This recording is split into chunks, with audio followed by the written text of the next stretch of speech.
Estamos de volta com Sem Papas na Língua desta quinta-feira aqui com o Gerezoff, Luiz Fernando Gerezoff, nosso causídico de todas as quintas-feiras. Também aqui o Fábio Moura, jornalista, né?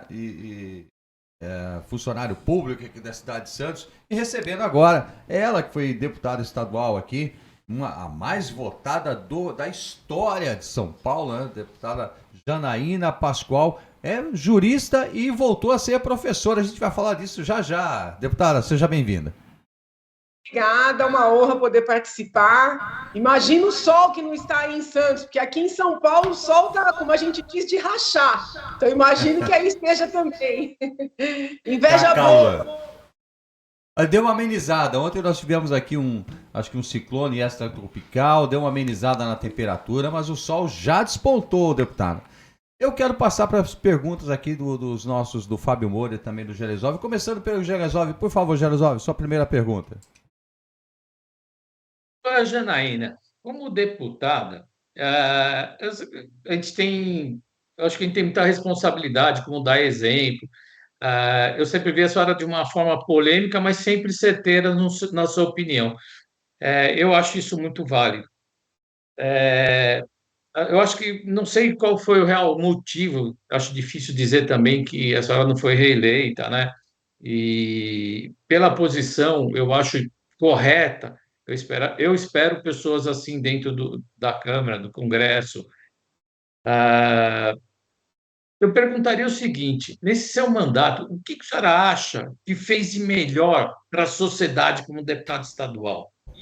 E o que a senhora deixou de fazer? São duas perguntas. O que a senhora deixou de fazer que fala assim, eu gostaria de retornar para fazer isso? Vamos lá.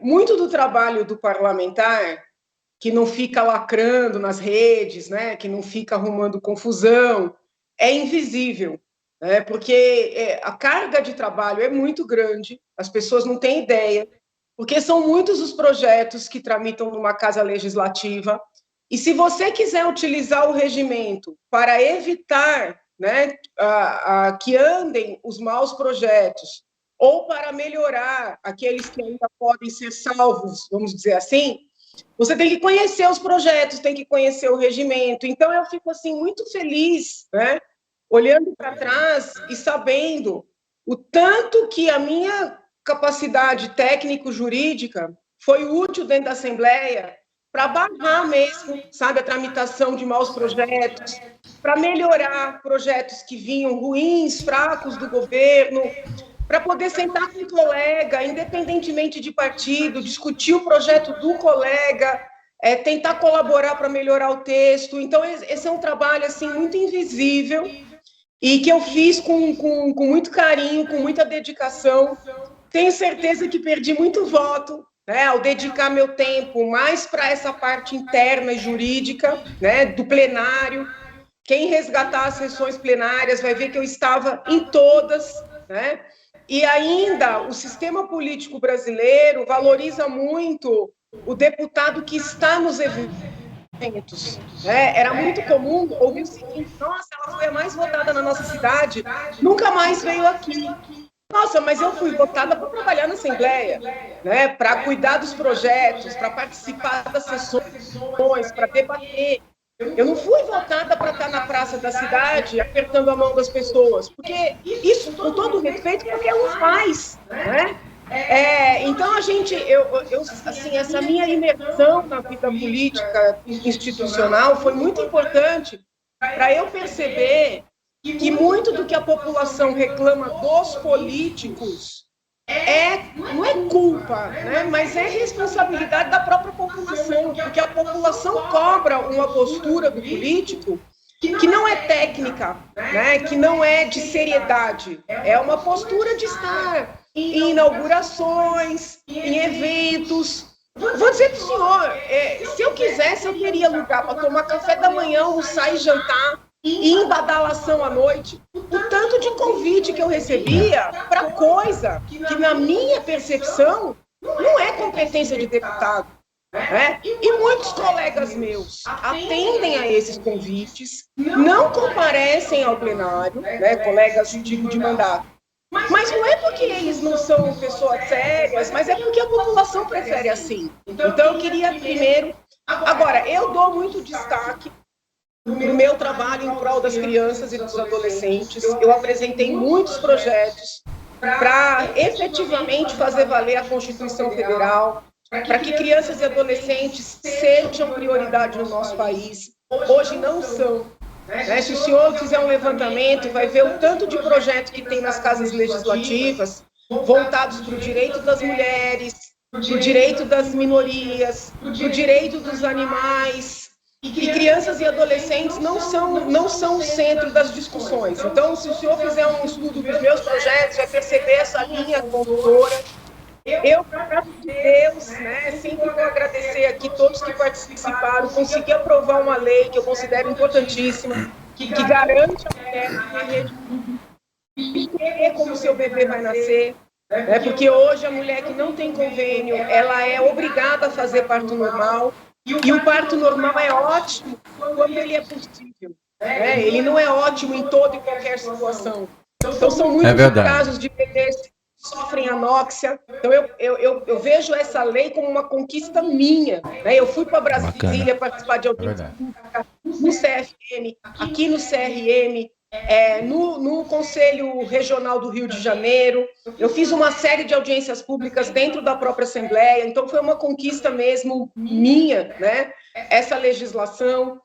Consegui, no término do mandato, eu vejo como algo muito positivo, não sei a opinião do senhor e dos demais participantes da bancada, mas derrubar a exigência do passaporte da vacina no estado de São Paulo,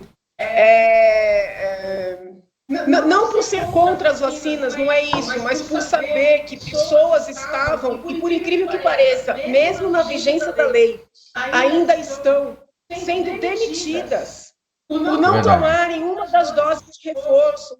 Estudantes que perderam suas vagas depois de passarem por vestibulares dificílimos. E, deputada, agora a OMS orienta apenas 2 vacinas e não 5. Sim, parece que aqui no Brasil só olham para a OMS e essas entidades internacionais quando as deliberações, as orientações são a favor da indústria farmacêutica. É a sensação que eu tenho. Porque quando vem algum tipo de aviso, algum tipo de alerta que vai contra o interesse da indústria farmacêutica, aí ninguém vê, sabe? Então, assim, eu considero essa lei, que foi da minha autoria, teve apoio de vários colegas, como uma conquista em termos de liberdade, em termos de cidadania. Fiz um trabalho importante em conjunto com a Câmara dos Vereadores, referente ali à região da Cracolândia, tá? Eu tenho uma visão muito diferente da visão que prevalece. Então, assim, E o que faltou fazer? O que a senhora acha o mais importante? Qual que a senhora acha mais importante e qual que a senhora fala assim, eu voltaria e faria esse trabalho de novo, melhoraria esse trabalho? Eu gostaria de ter conseguido, Por exemplo, eu consegui aprovar na Assembleia, mas não consegui a sanção de 2 projetos que eu considero importantíssimos. Um que acelera a fila da adoção. Hoje nós temos muitas crianças abrigadas que não estão na fila para serem adotadas, mas são crianças que já se sabe que não poderão voltar para a família biológica, ou porque foram violentadas, ou porque foram agredidas, ou porque a família está numa situação de completa dependência de drogas, por exemplo, uma série de questões que já se sabe que aquela criança não vai poder voltar. Mas por burocracia do judiciário e das instâncias aí, dos operadores do direito, essas crianças ficam invisíveis para o sistema. Muitas vezes ficam até 18 anos dentro de abrigos, depois se abrem as portas, jogam essas crianças no mundo. Eu consegui aprovar uma lei para desburocratizar o processo de adoção, mas quando bateu lá na mão do governador Rodrigo Garcia, por pressão de determinados grupos, ele vetou. Agora, consegui também na Assembleia aprovar uma lei que eu considero importantíssima, toda a rede pública de saúde teria que ter pediatras, tá? Para que as crianças sejam atendidas por profissionais da área de saúde preparados para infantis. Infelizmente, chegou lá no Palácio, aí já era o governador Tarcísio, a lei foi vetada. Eu até pedi para ele, né, na medida em que ele decidiu vetar, que olhe por essas crianças, que procure, ainda medidas administrativas, trazer mais pediatras para a saúde pública, porque quem tem convênio leva o filho no pediatra, né? E quem depende do SUS vai ter seu filho acompanhado, sem nenhum demérito, tá? Mas por clínicos, por médicos da família, por generalistas, e tem diferença. Então, eu finalizava de tentar brigar, né, para essas leis serem aprovadas. Agora, eu só queria fazer uma correção na fala do senhor, com todo respeito. Não é que eu não fui reeleita, porque eu não concorri à reeleição. Sim. Eu acredito que se eu tivesse concorrido à reeleição, eu teria ganhado. Eu concorri ao Senado, que era uma única cadeira, um partido que não tinha tempo de TV. Eu, né, paguei a minha campanha do meu bolso, investi menos do que 50 mil reais, porque também não dá para a gente, né, descapitalizar completamente em prol da política. E enfrentei candidatos que contaram com muito tempo de TV e que gastaram 5 milhões de dinheiro nosso, né, de dinheiro público. 5 milhões, 8 milhões. Então, eu acho que é preciso explicar, né, o que foi que aconteceu. Ah, Janaína, então você não foi inteligente? Você decidiu abrir mão do... Essa é a pergunta, Janaína. Não é questão de inteligência. Você considera que foi um erro não ter voltado para a Câmara Estadual ou ter tentado a Câmara Federal em vez de sair aí para o Senado? Você considera um erro? E você pretende voltar? Então vamos lá. Quando é que existe um erro? Quando a gente avalia mal, né, as possibilidades e ainda assim, abraça um caminho. Quando eu decidi não concorrer à reeleição e não concorrer a deputada federal, porque muitos partidos me convidaram, ofereceram dinheiro, né, para a campanha, tudo dentro da lei. É que eu sou muito resistente ao sistema vigente, mas eu poderia ter concorrido à federal. Mas eu entendi, e com todo respeito ao senador eleito, o senador Marcos Pontes, eu entendi e entendo que pela minha formação, pela minha história, eu seria a melhor pessoa para estar representando São Paulo no Senado, neste momento, tá? Da vida política, da vida histórica. Então, eu não queria conviver com o sentimento de omissão, entendem? Entendi. Eu não queria ter comigo aquele sentimento de que eu preferi garantir um mandato a colocar meu nome à disposição do meu país. Perfeito. Hoje o meu sentimento é um sentimento de dever cumprido, é um sentimento de que eu não fugi da luta, né? Se o povo decidiu pelo astronauta, é Deus e o povo, entendeu? Não me compete a dizer se errou ou acertou, né? É isso. Eu chateada como paulista, né? Porque veja que tantas coisas estão acontecendo no país e eu não vejo uma frase do senador que nos representa. Verdade. Mas vai voltar, deputada? Vai voltar para a Câmara Estadual, para a Câmara Federal? O que vai fazer? Eu não tenho isso definido ainda. Se eu disser que eu não vou concorrer mais, eu estaria mentindo. Por outro lado, se eu disser também que já decidi que vou concorrer e a que vou concorrer, também estaria mentindo. Perfeito. Viu, doutora? Eu tenho uma questão aqui importante que eu vi muito, acompanho você no Twitter, também nas suas plataformas sociais. Sou um fã, sabe? Eu sou mesmo, eu acompanho mesmo, não é de hoje. E uma coisa que me chamou a atenção, principalmente no tempo da pandemia, foi as questões emergenciais. Recentemente, há 3 dias atrás, você publicou nas suas redes sobre esse assunto, essa emergência que agora o governo federal, devido a esses problemas climáticos que aconteceu em Manaus e que vem acontecendo constantemente, principalmente aqui também no nosso estado, aqui pertinho da gente aconteceu recentemente os deslizamentos, né, Paulo? Tanta coisa, e você... Isso, aqui no Litoral Norte, e você publicou que não está gostando, ó, entre aspas, vou ler aqui o que você publicou. Não estou gostando dessa conversa de decretar emergência climática em inúmeros municípios. Isso foi o governo federal está estudando, né, decretar essas emergências. Não sei se já foi ou não. Eu vi que estavam estudando há 2 dias atrás, há 3 dias atrás, quando você publicou isso nas suas redes. Agora vem a pergunta. Em relação a esses assuntos de decretos emergenciais, como aconteceu na pandemia, você pode fazer um balanço de como foi para você atuar fiscalizando esses repasses do Estado para os municípios? Se teve muita coisa errada, se você viu muita coisa errada, se foi feita alguma denúncia, como que você agiu como deputada? Vamos lá. Primeiro tem que resgatar, né? Porque muita gente fala que o impeachment da ex-presidente Dilma teria sido golpe. As pessoas esquecem que, além de ter narrado toda aquela situação em torno da Petrobras, eu fiz toda uma apresentação do desrespeito à lei de responsabilidade fiscal, o uso do dinheiro dos bancos públicos, a não contabilização desse uso. Então, olhando para trás, né, as pessoas vão lembrar que eu sempre tive uma conduta, uma postura de valorizar a lei de responsabilidade fiscal, tá? Porque essa lei, diferentemente do que os políticos de esquerda querem fazer crer, essa lei ela é importantíssima para que se possam implementar as políticas sociais.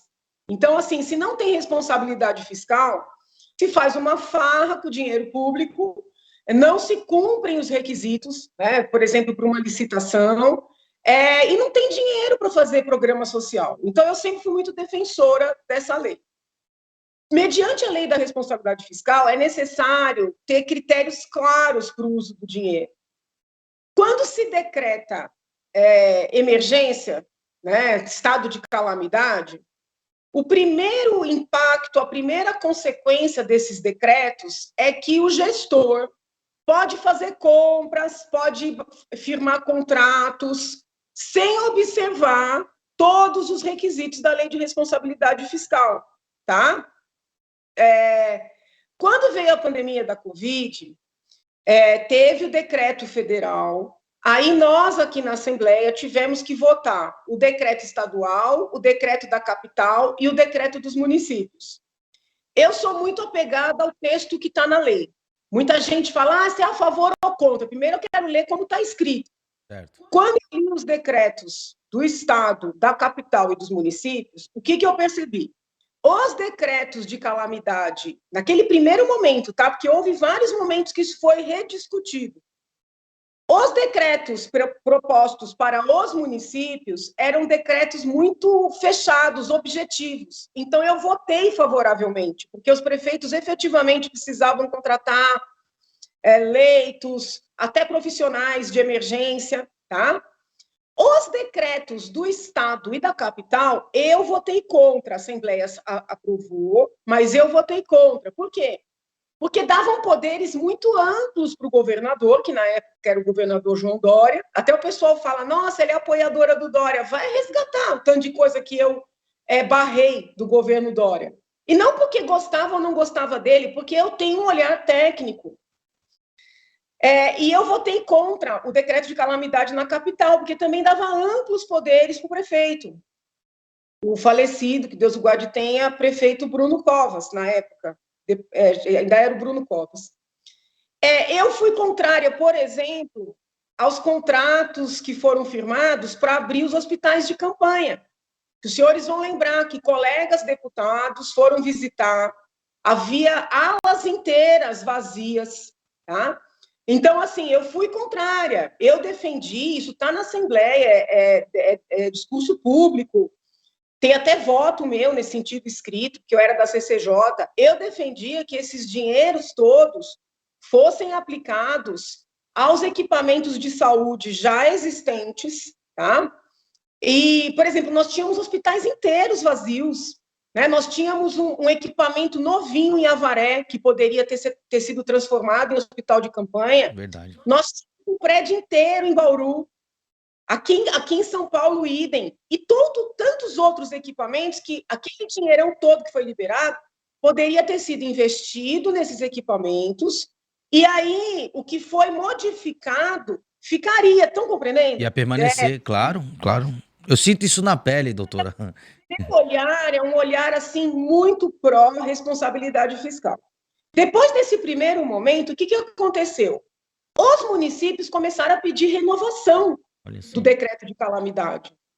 Aí eu dizia, não, pera lá atrás, né, tinha o decreto federal, mas como é que eles querem renovar assim? Eram pedidos de renovação praticamente automáticos, eu era da CCJ. Todos os que caíram comigo, eu fiz voto contrário. Tá? Por quê? Porque, assim, tem algumas autoridades que, vejam bem, a emergência foi decretada em virtude da pandemia. Onde é que a gente pode fazer contratações sem observar a lei de licitações? Para comprar mais leitos, né? Para buscar respiradores, tá. Mas eles usavam esses decretos para fazer qualquer tipo de contrato. Como assim? Sabe? Então, assim, eu entendo que o meu papel como deputada era barrar tudo isso. Então, eu dei voto contrário aos decretos de calamidade, né? De maneira assim, óbvio que eu olhei caso a caso, tá? Não foi um recorte e cole, mas eu dei voto contrário. Perfeito. Essa conversa da ministra Marina, de querer decretar emergência climática, primeiro, eu tenho o pé atrás com essa conversa, porque eu vejo como um movimento global, né? De imposição de verdade. Verdade. Então, assim, não é teoria da conspiração, eu estudo esses temas há muito tempo, não estou aqui desmerecendo a importância, né, de observar eventuais mudanças climáticas, de estudar, não é nada disso, tá? Não é um negacionismo. Mas, por outro lado, né, a aceitação imediata, automática dessas teorias, entendeu? Isso tudo me preocupa. Esse globalismo irrestrito, né, indiscutível, me preocupa. E aí, entrando aqui no direito, se eles decretam isso, eu não sei quantos municípios ela quer decretar, vai poder fazer contratos sem observar a lei de responsabilidade fiscal. E isso também pode servir para desviar dinheiro por trás. Não estou falando que seja esse o objetivo da ministra, não estou falando. Eu sei que é pauta dela. Mas vindo desse governo, a gente não duvida, né? Mas a gente não pode facilitar. Entendem? A gente não pode facilitar. Então, por exemplo... Eu queria aproveitar o seu tempo aqui, queria aproveitar uma última pergunta aqui. Agora são horas e 10 minutos, tem 3 minutinhos para a gente encerrar o programa. Rapidamente, resolve uns 30 segundos aí, 1 minuto no máximo, para a deputada poder responder. Doutora, na verdade, eu quero elogiar o teu trabalho, tá? Acho que é bom. Eu venho há 6 meses aqui dizendo que nós somos não escolher homem ou mulher, contrariando um outro comentarista, mas sim pessoas competentes, tá? E dizer que agradecer o teu trabalho nesse sentido foi muito bom dentro aqui do estado de São Paulo, né? E para mim é um exemplo. Eu não concordo com tudo as suas posições, ainda bem, né? E espero que retorne à vida política. Pois é, deputada, já que ele não fez uma pergunta, eu ia deixar aqui o seu comentário aí. Final, a gente está no final do programa, pode encerrar o programa aqui para gente, comentando aí a sua situação aí na USP, como é que tá? Voltou a dar aula, como é que tá a situação aí? Eu fiquei até surpresa, porque antes de eu voltar, eram tantos protestos, tantos manifestos, que eu voltei tensa, né? Achando que eu seria impedida de dar aula, que haveria ali alguma espécie, não sei, eu esperei qualquer coisa, né? Eu fui preparada para algo muito ruim. E a recepção foi muito positiva, sabe? Tanto dos colegas, professores, como dos alunos. Então, eu só tenho a agradecer, né, à comunidade universitária e, sobretudo, a Deus de estar permitindo eu voltar para a minha vida com tranquilidade. É isso, e deixo aqui um abraço muito grande para Santos, para toda a Baixada, para toda a equipe do Sem Papas na Língua, né? Quer dizer que é uma honra poder participar. A honra é toda nossa, deputada. Parabéns pelo trabalho, parabéns pelo retorno à USP.